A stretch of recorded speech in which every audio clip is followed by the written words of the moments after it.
और समय समय पे जुर्म की कार्रवाइयाँ होती रही हैं और अब कल से वापस इस पे स्पेसिफिक फोकस करके और केवल स्लीपर बसें और बसों के ऊपर ही मानकों के अनुरूप हैं कि नहीं, इसके ऊपर विभाग में जांच करा रहा है। 1400 बसें कल से जांच की जा चुकी हैं, उसमें 162 बसों में उल्लंघन मिला है और उनको जो है वो जब्त किया जा चुका है। तो ये 162 बसें जब्त की हैं और 162 बसें जब्त करने के बाद इनके लाइसेंस जो RC है वो सस्पेंड की जाएंगी और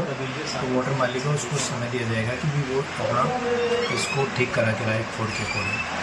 तो और इसमें आप ये मानिए कि राजस्थान के अंदर सख्ती रहती है, उसी वजह से कई बार जो मोटर मालिक है वो राजस्थान में रजिस्ट्रेशन नहीं करा के और वो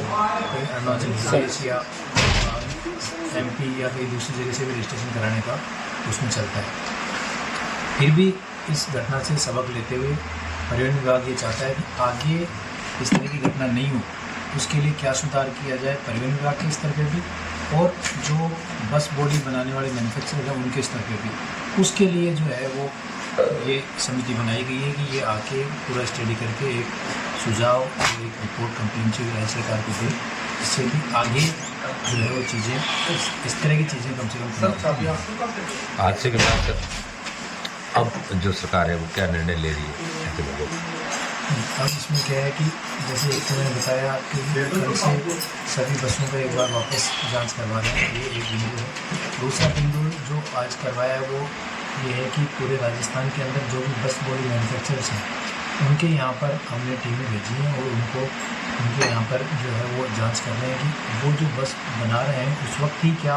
वायलेशन कर देते हैं या वहाँ पर बस को उल्लंघन कर रहे हैं। इसमें जो जिस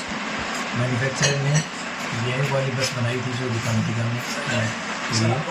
उसके यहाँ भी कल 400 बसें उसके यहाँ में थी, उन सबको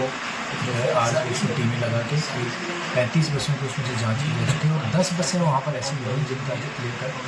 कोड के अकॉर्डिंग उनका वॉयलेशन के अंदर बना दी जाती है। कुछ इनिशियल स्टेज में है तो उनका भी जो है ये इस्टेब्लिश नहीं हो सकता है कि वो वॉयलेट करेंगे आगे जाके, क्योंकि वो अभी चर्ची स्टेज है उस स्टेज में। तो इस तरह से ये जो बस बॉडी मैन्युफैक्चरर हैं इनके ऊपर भी प्रभावी अंकुश लगाने की और कार्रवाई की जाए। राजस्थान में ऐसी कितनी बसें रजिस्टर्ड है आपके लिहाज से और जैसलमेर में कितनी ऐसी बसें हैं जिन पर कार्रवाई की गई है? अभी जो है 3200 बसें रजिस्टर्ड हैं राजस्थान के अंदर और जैसलमेर के अंदर 5 बसें आज ही इस तरह की वॉयलेशन मिलने पर जब्त की गई है। इसके अलावा साथ ही एक राज्य सरकार ने एक central institute of road transport है, स्वतंत्र एजेंसी है पुणे से, उनको निवेदन किया है कि उनकी भी एक टीम आके और यहाँ पर निष्पक्ष रूप से सफल तरीके से इस घटना की जांच करके वो भी सुधार के उपाय और क्या इसके अंदर वॉयलेशन है उसकी रिपोर्ट दें। बस ऑपरेटर विरोध भी किया है उन्होंने, आज जोधपुर में जैसे बसें बंद भी रखी गई है उनकी तरफ से। उसके लिए विभाग की ओर से भी और राज्य सरकार की ओर से बस ऑपरेटर से भी ये निवेदन किया गया है कि भाई आप इस जाँच के अंदर सहयोग करें और बस की जो भी बॉडी है उसको कोड के अकॉर्डिंग कर लें, क्योंकि राज्य सरकार किसी भी तरह का जो लोगों की सुरक्षा के साथ खिलवाड़ वो विकास नहीं करेगी। आपने इस मामले में कोई जांच करी सर? हादसा किस वजह से हुआ, क्या कारण रहा, ये कुछ जांच करी आपने? हाँ, अब देखिए हादसा ये है कि जो आग लगने के कारण तो वो एक अलग एंगल है कि वो किस तरह से लगी, लेकिन एक बार आग लगने के बाद में उसमें आगे जो होना चाहिए था कि भाई सुरक्षा के इंतजाम कैसे हैं, उसमें से इमरजेंसी एग्जिट इमरजेंसी डोर वो उसके अंदर प्रॉपर है कि नहीं है, तो वो जो होने चाहिए वो इसके अंदर नहीं पाए गए हैं। इसमें भी जो इमरजेंसी डोर था उसके सामने जो है वो डोर सीटी बना दी गई, तो उससे लोग जो आग लगी तो उसको निकल नहीं पाए। इसी तरह से पीछे जो एग्जिट होता है उसको भी जो है वो इस तरह का बनाया, छोटा बनाया और वो खुल ही नहीं पाया, तो ये इस तरह की इसमें काफ़ी समस्या है। दूसरा, इसको बस को जितना इसको अलाउड था लंबाई उससे ज़्यादा इसको लंबी बना के एक्स्ट्रा स्लीपर और सीटें इसमें बना दी गई। दूसरा जो इसमें मटेरियल का इस्तेमाल हुआ, जो पर्दे थे वो सब इस तरह के थे कि वो बैलेंसिंग ज़्यादा थी, तो इससे बस का आप देखेंगे तो बॉडी केवल ऊपर से ज़्यादा जल्दी और नीचे टायर इंटैक्ट है, तो नीचे काफ़ी जो डिग्गियाँ बनी हुई हैं डिग्गियों में आदमी का सामान इंटैक्ट है, केवल एक पीछे की डिग्गी उसमें लगी है। पटाखों भी की कुछ बात था? पटाखे की बात ये है कि पटाखे जो इसमें है वो एज इट इज़ रखे हुए हैं। उसमें कोई एक बैग रखा पटाखे में, लेकिन वो पटाखे जले नहीं है, पटाखे इंटैक्ट रखे हैं। था, एक बैग था। हाँ, बैग है और वो पटाखे अभी भी बॉडी के अंदर जितने स्लीपर बनते हैं वो भी फाइबर से इस तरह की हाँ, वो मटेरियल जो है वो इस तरह का इस्तेमाल किया गया है कि जिसमें जल्दी आग पकड़ ली और उससे बिल्कुल आग का गोला बन अब ऐसे हादसा नहीं हो, कितनी सख्ती करेंगे आप?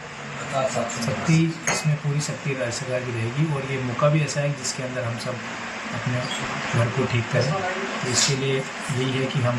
रेल विभाग पूरी तरह से इस पर तत्पर है कि भाई जो प्रक्रियात्मक सुधार कर सकते हैं विभाग के स्तर पे भी, चाहे ऐसी और जो मैन्युफैक्चरर के स्तर पे कि वो बस बॉडी बने तो वहाँ ठीक से बने, फिर वो हमारे पास रजिस्ट्रेशन के लिए आए तो उसमें रजिस्ट्रेशन प्रॉपर हो उसका, और फिर आगे भी जब वो सड़क पर चले तो उसका समय समय पर किस तरह से जाँच की जाएगी। वो अगर उल्लंघन में है तो रोड पर चल नहीं पाएगा। चित्तौड़गढ़ के 2 अधिकारियों को सस्पेंड किया गया, उनकी क्या मतलब आपको क्या लगता है क्या गलती रही है? इसमें क्या है कि जैसे इसमें क्या होता है कि अगर बस का चेचिस आया और बस बॉडी मैन्युफैक्चरर ने बॉडी बनाई है, इस केस में ऐसा ही था कि बस बॉडी मैन्युफैक्चरर जो जोधपुर का है उसने बॉडी बनाई, फिर ये रजिस्ट्रेशन जो है वो उन्हें चित्तौड़ में गई है। चित्तौड़ में जब जहाँ भी पंजीयन इसका होता है तो उसमें वहाँ का जो इंस्पेक्टर होता है उसकी वो ड्यूटी होती है कि वो मौके पे इसको गाड़ी को वेरीफाई करे कि ये प्रॉपर अकॉर्डिंग टू नॉर्म्स है कि नहीं है। तो वो चूँकि उसने वेरीफाई गलत किया, जो पहली बात तो जो मैन्युफैक्चरर ने टाइप डिज़ाइन दी वो भी गलत दी, उसके बाद उसको भी वो भी जो है बस वास्तव में जो बस थी उससे डिफरेंट थी, तो इसलिए उसकी लापरवाही मानते हुए और उसको सस्पेंड किया गया क्योंकि इंस्पेक्शन उसने किया था।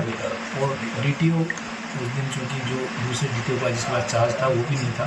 तो DTO का काम भी उस इंस्पेक्टर ने उस दिन किया था, तो इसको मानते हुए उसको सस्पेंड किया। सर, अरुणाचल और मध्य प्रदेश की पासिंग बसें राजस्थान में दौड़ती है, टैक्स तो वहाँ चुकाती है, लेकिन जो है हादसे यहाँ होते हैं, इस पर लगाम के लिए क्या रहेगा सर? इसमें क्या है कि ये ऑल इंडिया टूरिस्ट परमिट लेके चल देते हैं कि जो कि नॉर्थ के डायरेक्शन से, उसमें अपना बहुत ज़्यादा उस हिसाब से नहीं है, लेकिन चूँकि अगर यहाँ चलेगी तो जो बस बॉडी कोड के मानक है वो सभी जगह एक जैसे हैं।